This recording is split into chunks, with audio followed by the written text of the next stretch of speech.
Well, hi there, buckaroos. This is your pal Ken Maynard at the Diamond K. Say, Tarzan must be around somewhere. Tarzan! Tarzan! Tarzan, you're forgetting your manners. When the buckaroos drop around here at the tack room, it's only polite to welcome them, you know.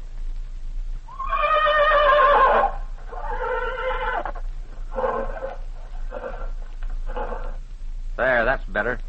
I've got another yarn for you today. It's about my special part of the range, Texas. And I'll be spinning it for you in just a moment. From the tack room of Ken Maynard's Diamond K Ranch, we're bringing you stories of adventure. Stories of circus life, fascinating transcribed tales of the Old West where cowboys still follow the cattle trails. Stories of rodeos and parades, colorful legends of the Red Man, hidden gold, and buried treasure. The exciting tales from the Diamond K are told by Hollywood's champion of Western stars, internationally famous Ken Maynard. Now, when you meet a champion like Ken, you just know he's full of adventure stories, real life stories, too. For did you know that Ken Maynard holds the world's championship for trick riding? And Ken's hunted for gold himself and lost mines, too. Stunt-ridden in the circus, made scores of movies in Hollywood, and rides, ropes, and shoots in many rodeos every year. So naturally, Ken's stories are just loaded with thrills. And kids, you can have 2 of these stories for your very own to hear any time you want. I'm talking about Ken's exciting Diamond K album of phonograph records. And listen, these stories are made especially for you. Ken begins the stories with a personal message for you, and he'll call you by name like this. Hello, Bert. Or hello, Bertha. Or whatever your name is. Ken will speak to you alone on your set of Ken Maynard records. Now, can you tie that, partner? No, sirree, and you can't beat the value either. Just listen to this. You'll get a beautiful full-color record album with a thrilling picture of Ken and Tarzan right on the front, and inside are 2 complete Wild West stories that start out with Ken talking personally to you. The 2 big 8-inch unbreakable pure vinylite records are standard 78 RPM speed for the regular, familiar kind of phonograph or record player that everybody's used for years. Now, these records have pictures of Ken and Tarzan on them. And remember, they're made of pure vinylite, the finest, most expensive material that money can buy. Now, this album is so easy to get. All you do is send your name and address to Records in care of this station. Enclose a $1 bill. Just one, that's all. Just a $1 bill for ages of fun and enjoyment. Now remember, you can't buy these records in any store because Ken makes them just for you. Ken calls you by name right on the records. Now don't wait to get your personalized record album. Right now, or have your mom or dad write for you to Records in care of this station. Enclose a $1 bill and your name and address, and be sure your name is included so Ken will have your name right on the record. Send it to Records in care of this station. Now let's listen to the exciting true story Ken has for us today. Well, buckaroos, back in the days when I was punching cows, maybe here's something you didn't know. We used to have seagoing cows. Anything is possible in Texas. When most people think of cattle punching, they think of the open range. Well, down Galveston way, in a section of Texas lapped by the Gulf of Mexico, our cattle used to graze right out to sea. Now, I know that'll take a mite of explaining. You've heard of sea cows, haven't you? Well, that's a different kind of a critter. Ours were natural cows, all right. At least they appeared that way. Anyway, at low tide, they just got to grazing on the flats out to sea, looking for kelp, you know, seaweed. Of course, our main worry was to see that the tide didn't sneak up on them and make them real sea cows. I know how I got sidetracked on this, but mentioning my home grounds just happened to make me think of it, and I thought you might find it interesting. Anyway, what I started out to say was quite frequently I used to get as far west as Del Rio, right there on the Rio Grande. And I used to bump into a fellow there named Lee Princeton.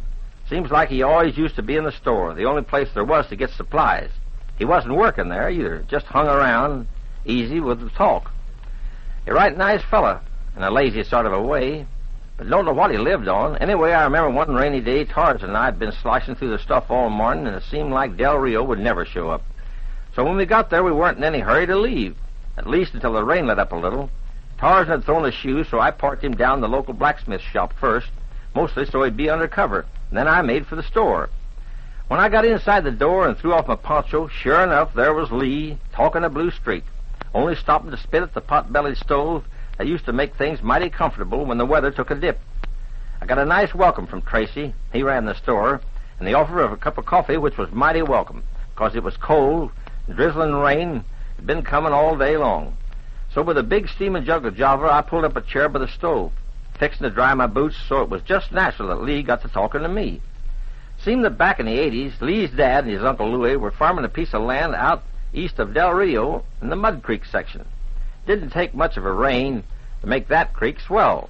And coming down the way it had been on Tarzan and I all morning, that creek soon would become a raging torrent. That was the main reason I decided to wait over a spell. Well, to get back to the story, one time Lee's father and his Uncle Louis got caught in a downpour. How that rain was coming down. They were in a buckboard and were racing like crazy to get across Mud Creek before the water got too high. It was nip and tuck all the way, with the buckboard sliding back almost as far as it went ahead. They could tell they were getting close to Mud Creek even before they could see it.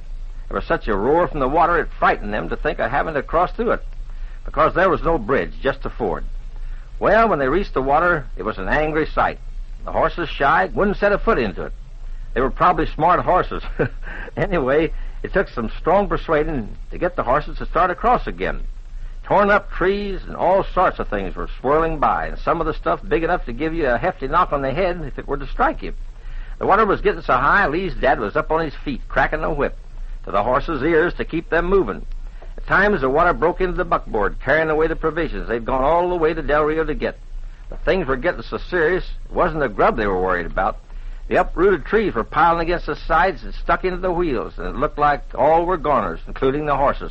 And then it happened. Let me just whoa for a minute and catch my breath. Before we get marooned in Mud Creek, I'd like to ask you all a question. Have you heard about my K-shirts? Well, in case you haven't, it's kind of like a T-shirt, but made especially for me in cotton, about the color of desert sand. And right smack in the front is a big Diamond K brand from my ranch in flaming red. Tarzan and I are on the K-shirt, too, saying howdy. Well, I kind of like the colors and the way it fits and everything. I thought you might like one, too. Kids I know asked me to get them one like it, so I did. They're made buckaroo sizes, of course, in sizes 2, 4, 6, 8, 10, and 12. And if you figure you'd like a K-shirt for yourself, like I wear when I'm practicing stunt riding and tricks around the ranch, well, you can have one. Let me know your name and address and size, and on account of a fellow that makes them ain't a millionaire, he says, would you slip in a $1 bill, and he'll make the shirt special for you.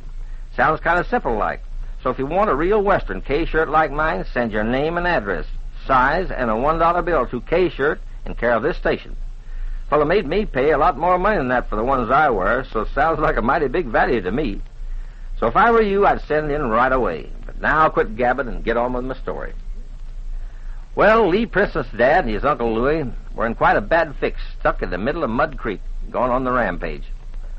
Uncle Louie jumped down in the water, holding onto the buckboard to keep from being washed away, and managed to pull some of the roots and stuff out from between the spokes of the wheels.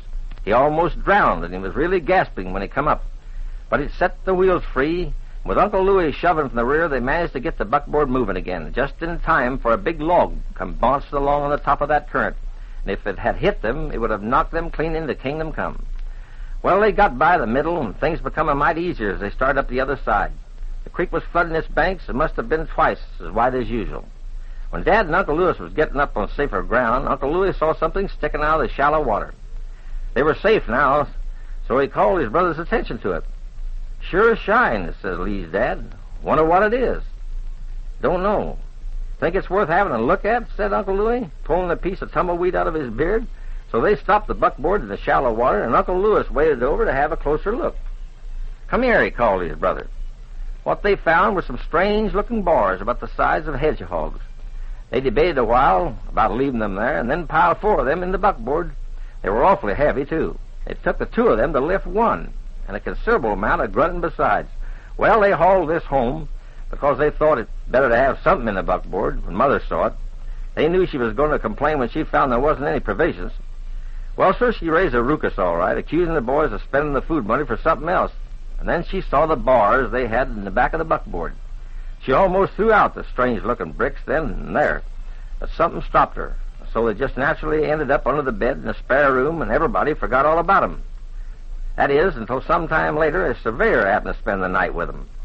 He'd been working near their place and trying to be neighborly. Mother had invited him to take potluck with him. And, well, the next morning, the surveyor, sleepy-like, was fumbling for one of his shoes he'd kicked under the bed. He came across those strange bars. At breakfast, between the ham and eggs, he asked about them and suggested it might be a good idea if he found out what they were and if they were worth anything. This seemed like a good idea to Mother, who didn't like the notion of having the spare room cluttered up any more than necessary anyhow. So the surveyor packed those bars away with him, and that was the last they saw them until Uncle Louis happened to run into him some time later. The surveyor had been doing very well for himself. He bought a home and retired, which was rather unusual for a man of his age and on his pay. He didn't seem happy to see Uncle Louis, and when Louis asked him, casual-like, about them bars, the surveyor just laughed it off, said they were worth nothing, and didn't think it worthwhile even writing to tell him about it. Well, buckaroos, Lee Princeton seemed to be winding up his story. "You know, Ken," he said, "one of these days I'm going to take a run out to the creek and have a look for myself." And he spit in the pot-bellied stove for emphasis. "As I said, buckaroos, Tarzan and I had intended to spend the night at Del Rio. But it wasn't dark yet, so I hightailed it over to the blacksmith shop and then started for Mud Creek. I wanted to have a look for myself." Poor Uncle Louis. I'll bet he told that story 1,000 times. And speaking of stories, kids, wouldn't you like to be able to hear some of Ken's famous stories whenever you wanted? Well, now you can with Ken Maynard's exciting Diamond K album of Wild West records. You can play them again and again for yourself and for your friends. They're terrific stories about Ken and Tarzan and about the exciting West. Stories that are really packed full of excitement. And best of all, these Ken Maynard records are personalized. They're made just for you and for you alone with a message from Ken. Now, when you put the needle down on the record, the first thing you'll hear is, "Hello, Roger. This is Ken Maynard with a story just for you." Ken will say hello to you and call you by name no matter what your name is. And he'll tell you 2 of his favorite stories. Stories you've never heard before, not even on this broadcast. You'll get 2 records in the album, 2 complete stories. Now, these records are made of the finest and most expensive material that money can buy. They're unbreakable, and you can play them over and over again as often as you want. They're regular 78 RPM speed, the regular speed that has been used for all record players for years. Now, all you do to get your album with the 2 big 8-inch records and your personalized message is send your name and address and a $1 bill to Records in care of this radio station. Do it now, buckaroos. The faster you write, the faster you'll get your album. And if you have a friend you think would like a personalized record from Ken, just send that friend's name and a $1 bill and your address to Records in care of this station, and you'll get the album with your friend's name on it, with Ken saying hello to your friend, so that you can have a perfectly wonderful gift. Now, don't you think this would make a wonderful gift for somebody who might be in a hospital and can't get out? We think so. So send in today for your personalized record album to Records in care of this radio station. Now, here's Ken to tell you his next story. Well, folks, it's time to bring our story roundup to a close. This is Ken Maynard and Tarzan.